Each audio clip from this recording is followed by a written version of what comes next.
One last presidential debate before the election. What will the candidates be talking about? Plus, parallel with the polls, why one candidate is refusing to believe them. It's all ahead on this edition of Valpo Townhall.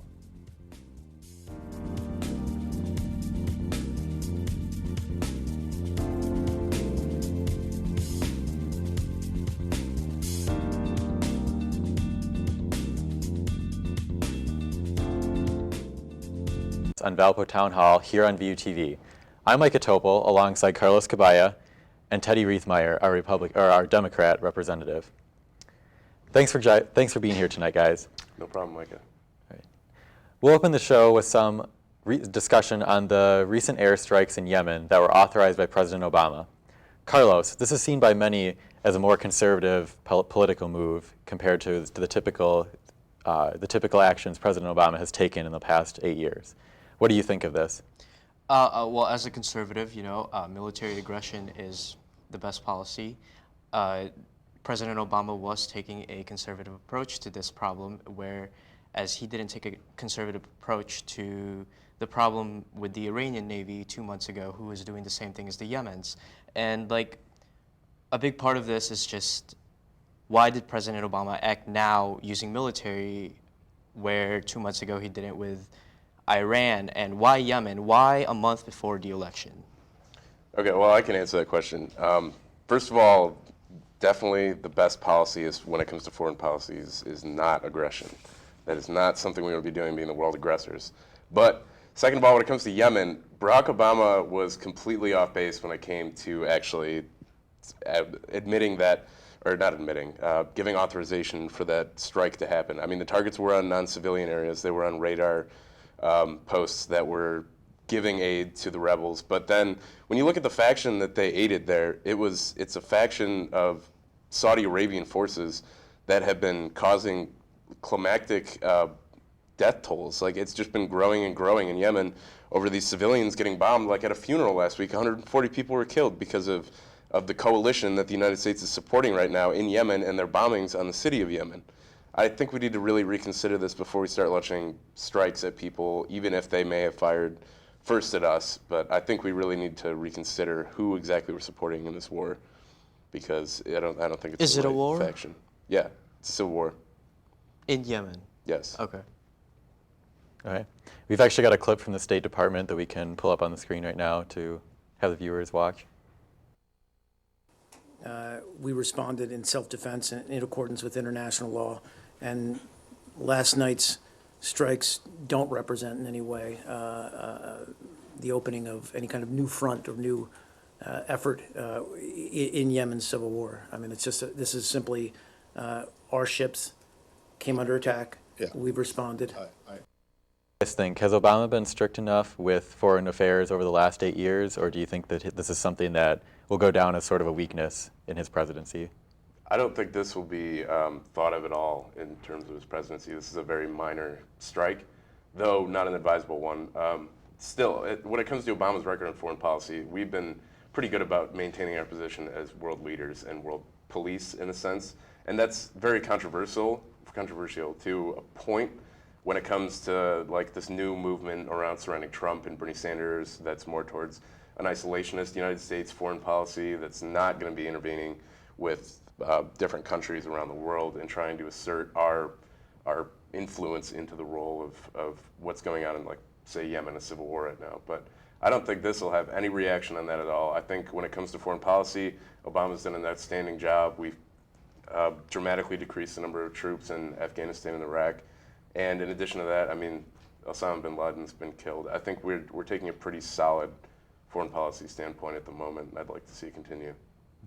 I agree with Teddy with the fact that it will have a minor impact on Obama's presidency, as, I mean, the election is going on right now, and that's pretty much what's on the news all the time.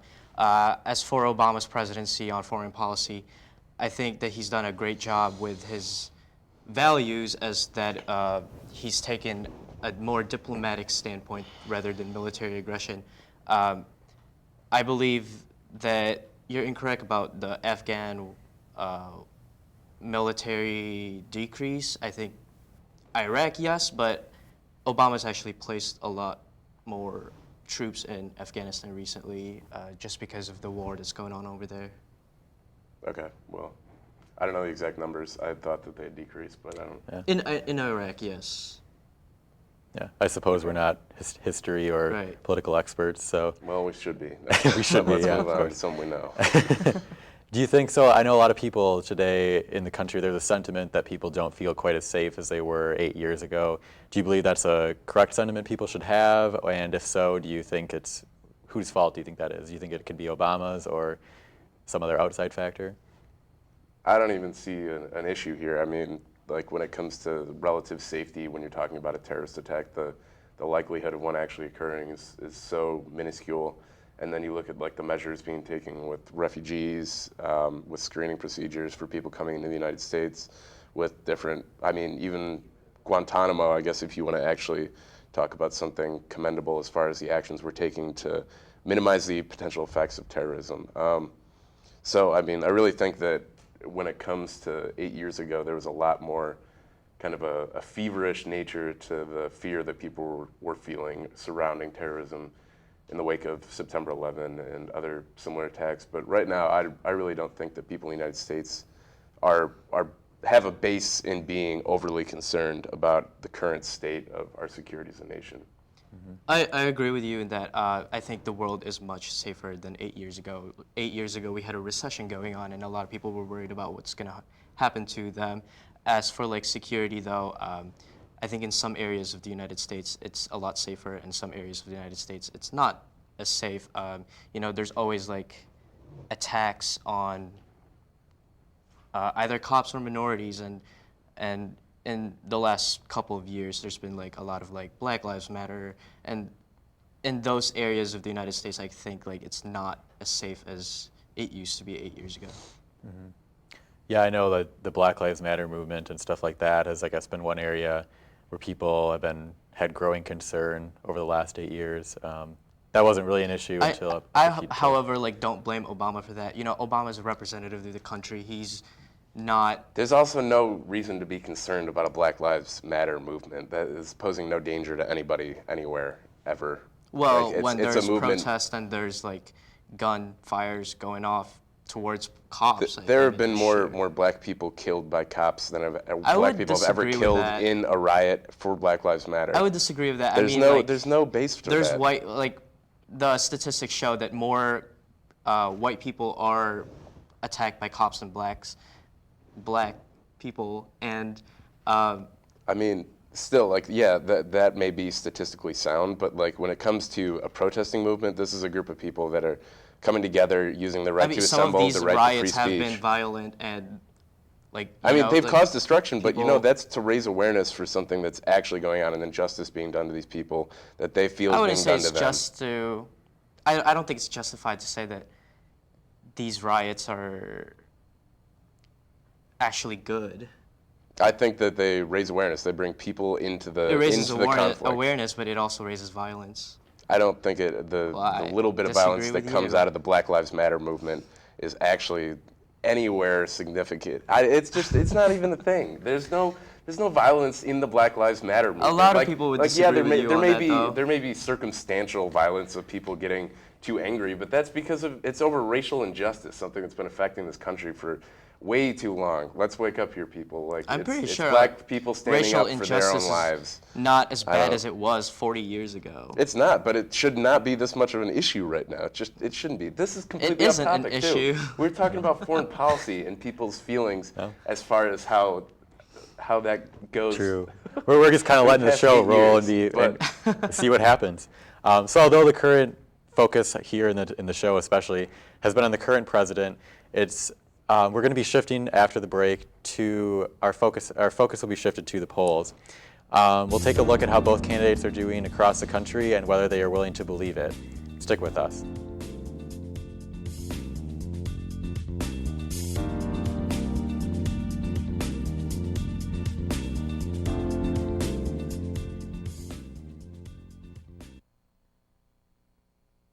It's been hard to wrap my head around the idea that I could be both a competent, successful professional and a good mom. Cultural difference is something that I have to deal with all the time, and it can be painful. it can also be beneficial. Harnessing the power of AND, sharing your story and your struggles with others, always beats keeping it to yourself. Because in this life, you miss 100% of the shots you do not take. So many of the things that we have to do are more effective if we do them together.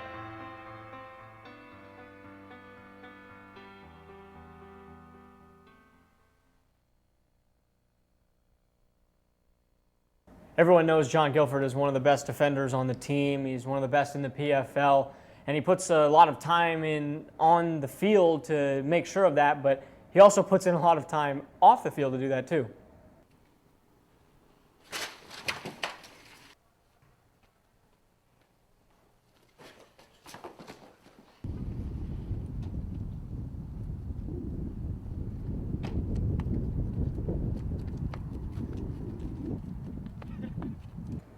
Pretty good at what he does. Pretty good, yeah.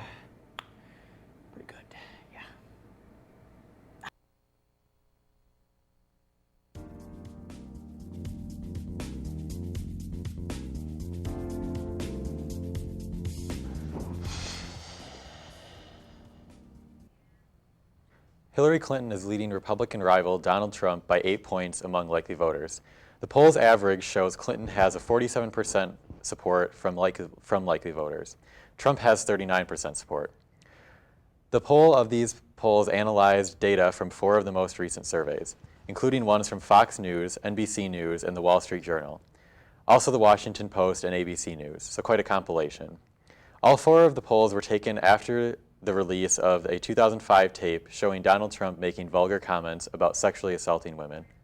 So guys, we'll move the discussion to you. Do you think that Clinton's strong numbers among women will be enough to propel her to the presidency? There's nothing, I mean, at this point it's over. The race is completely over. We're not looking at any chance of a Donald Trump revival here. Historically, in recent years, I think the only person to come back from greater than a 4-point deficit was Ronald Reagan, and he might have been at a 4-point poll deficit in the month leading up to the election. So as far as precedent goes, Donald Trump is completely out of this. He doesn't need, I mean, it's not just women, I think at this point, it's anybody who's listened to the comments and rhetoric that he's just put on display for our entire nation these past few months. But yeah, the women thing is definitely gonna help Hillary because women can go out there, they can see how this person that they wanna actually have become commander-in-chief is gonna be treating women that are gonna be residing in this country. And then they can make that decision for themselves if they wanna be represented by a presidential candidate who's going to be talking about people like them that way and potentially treating them that way. So I don't know. I think it's pretty much done here. 2-3 weeks before the election, I think it's clear that Hillary Clinton might be the next president of the United States. For us Republicans, our hope really is winning the House and the Senate, and that would then check on Hillary as president. Okay. So I guess we'll kind of play the devil's advocate here and say that there is still a chance for Trump. Carlos, why do you believe that there is really, what reason do you believe for women to vote for Trump at this point? For women to vote for Trump? Yeah. Well, I believe that some women who are voting for Trump really is not voting for Trump because they like him. I think they're voting based on policy. The next president of the United States is likely to appoint a couple Supreme Court justices, and a conservative Supreme Court that we've had for the last 20-ish years has been really substantial on the effect of American policy. And I think that women conservatives who are choosing to vote for Trump are really basing their vote on the fact that they want a conservative Supreme Court. Okay. Teddy, do you have anything? Do you believe that there'd be any reason women would vote for Trump? No, I don't think there's any reason that any reasonable, sound mind and maybe able-bodied person would ever vote for Donald Trump. So I'm gonna say that. I mean, there's a social media campaign saying repeal the 19th, and women wearing T-shirts that are very profane and in favor of Trump, which is just outrageous. It really has made an impact on social media and a lot of outrage from all sides of the spectrum. Yeah, I know one of my friends sent me a screenshot of his trending hashtags on Twitter, and that was actually at the top, so that's pretty ridiculous to people. I imagine some people were posting it as a joke, just like saying how ridiculous it was, but I'm sure that there were I think sizable repealing the amounts. 19th is not a matter of a joke. And Right. It was locker Well. room talk. Don't get it. Right. So I guess kind of going off of these poll numbers, do you guys think the media and their influence with polls is a little bit too great in the election? Like, is it something that could really sway voters, or not so much? Well, when you look at the implicit bias in the media, it's been repeatedly proven over and over and over again that major news outlets are not overly biased. There's no statistically significant bias towards one party or another, except for your outliers like Fox News, MSNBC, so on and so forth. But the media really doesn't influence polls directly. I mean, their effects might have an effect on the poll based on the items they decide to cover, but when you look at what happened, it's kind of like the media just played the role of the messenger here, and they just delivered what was being said on a larger scale out to the public, and then that was then left there for people to make their minds up about. I don't think the media really plays too large of a role in polling, or it should never, at least. I disagree with Teddy on that. I think the media has a lot of influence with the elections. I think whatever is put on media does affect voters' perception on the election. Media has been pro-Clinton this whole election, and that's really made a great impact on the voters' perception of the election. Okay. So Trump has spoken a lot throughout the campaign, but even more so in the last week about how he believes the election is rigged. Here's a clip of him stating earlier today that he does not believe the polls anymore. Even though we're doing pretty good in the polls, I don't believe the polls anymore. I don't believe them. I don't believe them. And if there's 10 and if there's 1 or 2 bad ones, that's the only one they show. Believe me, folks, we're doing great. If we keep our spirit and if we go out and win, this is another Brexit, believe me. They are so worried. That's why they become vicious and hostile and dirty, because they see what's going on. Do you guys believe that his claim is valid, that the polls aren't accurate anymore? Well, to start by questioning the foundations of what is our current political system, and it's basically the same thing as starting to question our government's effectiveness. That's a pretty large claim, and it's extremely unsubstantiated. There is no evidence whatsoever that any elections are being rigged whatsoever, and the Republicans that are in charge of voting in each state, because you have the Attorney General that's in charge of the voting in each state and making sure the process goes smoothly. There are Republican Attorney Generals that have already come out and said specifically that there is no issue whatsoever with the election being rigged or potentially being rigged. This is something that's spreading through social media, through various people that are buying into conspiracy theories this election cycle, as they have been, and trying to just give some reason for Trump to not actually be losing, because it's just like the Bernie Sanders thing, he went down fair and square in the primary, but all those people use that as their last defense. It's rigged. There's something rigged here with this election, but no, this is going to happen fair and square, or else our system isn't functioning correctly. And there's just no way that claim would ever have any truth to it whatsoever. This is one of those things I disagree with Trump very much. I don't think the election is rigged. I think it's very impossible to rig an election. There would be major repercussions to rigging an election. So this is one of those things that Trump just says just to reassure to his voters, to his core supporters, that he still has a chance. Mm-hmm. Yeah, earlier today I saw a news story about how President Obama was kind of getting on Trump for whining and kind of complaining about this before the election results were even in. So, well, that's what Trump is good at, whining. That's true, yeah. So we have one more debate before the election. This is actually tomorrow night. Let's take a look, and after the break, we'll take a close look at some of the key issues that will be front and center at the event.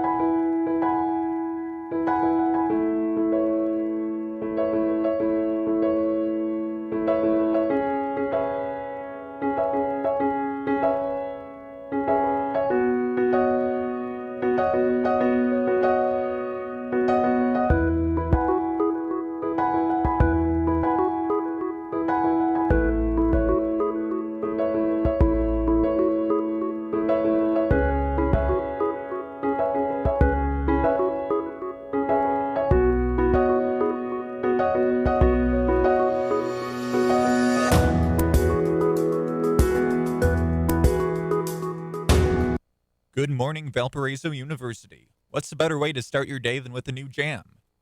And WBUR has just what you need.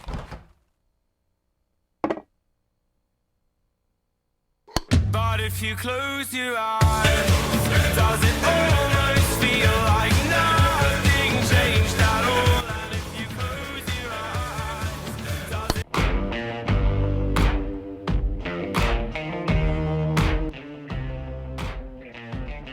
If dying young won't change your mind, baby, right. Broadcasting sports, news, weather, and music on air, online, and on campus.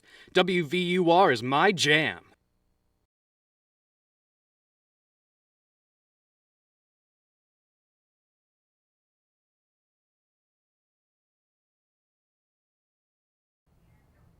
Assuming nothing significant happens in the world before tomorrow evening, topics for the next presidential debate will include debt and entitlements, immigration, the economy, the Supreme Court, foreign hotspots, and the candidate's fitness to be president. Guys, what are your thoughts on which candidate may have an advantage or disadvantage in each of those categories? I believe Trump will have an advantage on the economy.